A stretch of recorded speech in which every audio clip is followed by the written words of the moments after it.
నువ్వు ఎలా ఆలోచిస్తావో.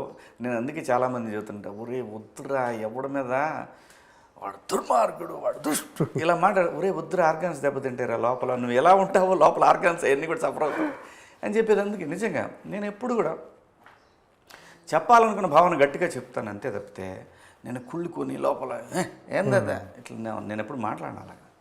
ఎందుకంటే మనము ప్రకృతిలో నుంచి వచ్చాం, ప్రకృతిలో కలిసిపోతాం కాబట్టి ప్రకృతి ఇన్ఫ్లుయెన్స్ చాలా ఉంటుంది మన మీద. సో కాబట్టి ఆర్టిస్టులు అందరూ కూడా మెజారిటీ నేను బాగుండాలి, నేను బాగా కనపడాలి, నేను వాడికన్నా బాగా కనపడాలి, వీళ్ళకన్నా నేను అది నేచర్లోకి వెళ్తుందేమో. ఓకే. అలాగే డిఎన్ఏ, ఫ్యామిలీ ఇవన్నీ కూడా ఉంటాయి, జీన్స్ ఇవన్నీ. కొంచెం ఫేసులు చిన్న ఫేస్లు అయితే ఒక రకంగా, కొంచెం పెద్ద ఫేస్లు అయితే అలాగే మన హ్యాబిట్స్ ఇవన్నీ కూడా matters end of the day. మీ అబ్బాయి మీరు వెళ్తుంటే అన్నదమ్ములు అనుకుంటారు అలాంటి కామెంట్స్ వస్తుంటాయా మామూలుగా? అలా ఏం లేదులే, ఎందుకంటే తెలిసిపోయిందిగా నా కొడుకు అని అందరికీ, లేకపోతే తెలియపోతే అనుకుంటారేమో ఎవరన్నా కానీ. ఓకే.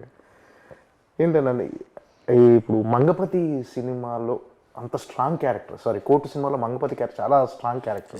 సినిమా కూడా మంగపతి చాలా మంది ప్రతి వాళ్ళ ఇంటర్వ్యూలో కూడా మంగపతి సినిమాలోనే అంటున్నారు, కోర్టు సినిమాలు చాలా తక్కువ మంది అంటున్నారు. అంత బలంగా ప్రభావం ఇన్ఫ్లుయెన్స్ చేసింది. అయితే ఆ సినిమాలో క్యారెక్టర్ చూసిన తర్వాత నెక్స్ట్ రాబోయే సినిమా